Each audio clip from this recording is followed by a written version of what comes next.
ओम नमो भगवते वासुदेवाय नमः। वैशाख पूर्णमासी की कथा। हिंदू धर्म में पूर्णिमा का बहुत महत्व होता है। पूर्णिमा भगवान विष्णु और माँ लक्ष्मी को समर्पित मानी जाती है। यह पर्व हर महीने शुक्ल पक्ष की चतुर्दशी तिथि के अगले दिन मनाया जाता है। इस बार वैशाख माह में पूर्णिमा में कई योग पड़ रहे हैं। वैशाख मास का महीना भगवान विष्णु को समर्पित है। वैशाख मास के महीने में अन्नदान, जलदान, छायादान इन सभी का बड़ा महत्व होता है। वैशाख मास के दिन जो व्यक्ति एक एक दिन पर कथा का श्रवण करते हैं, प्रतिदिन सुबह गंगा जल से स्नान करते हैं, जल में गंगा जल मिला करके फिर दान करते हैं, उनके पुण्य को कोई नहीं कह सकता। अगर आपने पूरे महीने दान पुण्य नहीं किया है तो पूर्णमासी के दिन अगर दान करते हैं तो पूरे महीने के दान का फल प्राप्त हो जाता है।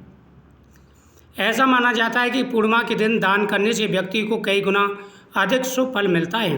इस दिन श्री हरि और माता लक्ष्मी की पूजा करने से हर मनोकामना पूरी होती है, साथ ही घर में सुख समृद्धि आती है।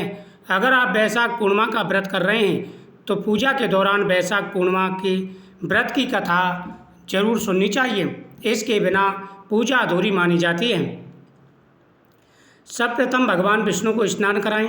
स्नान कराने के बाद में भगवान को चंदन का तिलक लगाएं। भगवान को माला समर्पित करें। भगवान के सामने चौमुखी दीपक जलाएं। ओम नमो भगवते वासुदेवाय नमः मंत्र का जाप करें।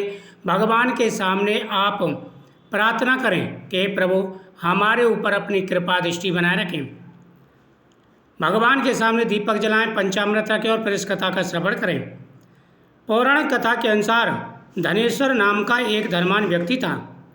उसके पास धन तो भरपूर था, भगवान की पूजा पाठ भी किया करता था, लेकिन उसके कोई संतान नहीं थी। वह दुखी था क्योंकि उसके कोई संतान नहीं थी। एक बार उसकी मुलाकात एक योगी से हुई।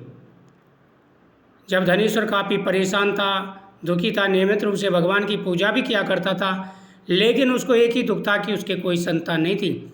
इसी दुखी में वह ऋषि मुनियों के दर्शन करता रहता था।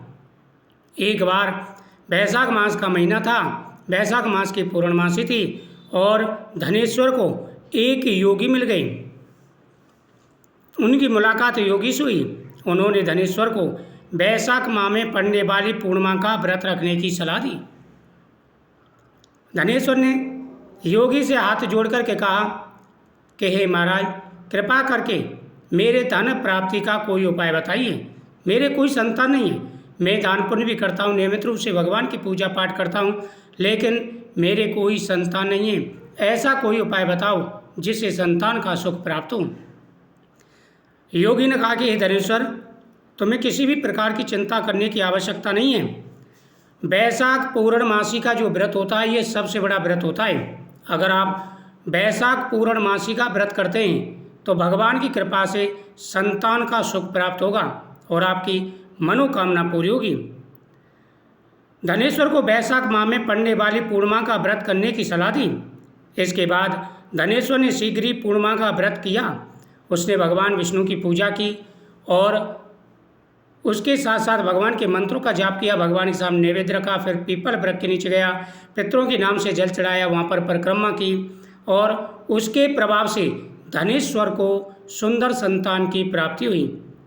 वैशाख मास की पूर्णमासी का अनंत गुना फल है। जो भी पूरी श्रद्धा भाव से वैशाख पूर्णमासी के दिन भगवान की पूजा करते हैं, माता लक्ष्मी की पूजा करते हैं तथा दान पुण्य करते हैं, अपनी सामर्थ्य अनुसार जल का घड़ा भर करके दान करना चाहिए। वस्त्र दान करें, फल दान करें, अन्न दान करें, गरीबों में अन्न बांटें, बड़ा महत्व होता है। पूरे महीने के दान का जितना फल प्राप्त होता है उतना सिर्फ एक दिन में पूर्णमासी के दिन फल प्राप्त हो जाता है। तो इस दिन सत्यनारायण भगवान की कथा भी करें और साथ ही इस कथा का श्रवण करें। संतान, धन, सुख, समृद्धि सब कुछ प्राप्त होता है, प्रत्येक मनोकामना पूरी हो जाती है। तो सभी को वैशाख पूर्णमासी के दिन दान पुण्य अवश्य करना चाहिए और भगवान की पूजा करें, इससे आपकी हर मनोकामना पूरी होगी। पूर्णमासी के दिन आप उद्यापन भी करें। अगर पूरे महीने आपने कथा सुनने का नियम बनाया है तो इस दिन आपको उद्यापन भी करना चाहिए। उद्यापन अपनी सामर्थ्य के अनुसार करें, जितना आपके बस की हो उतना जो आप दान करें। ब्राह्मण के लिए वस्त्र दान और दक्षिणा दें, छाया, जूता आदि दान करें। इससे आपकी हर मनोकामना पूरी होगी। ओम नमो भगवते वासुदेवाय नमः।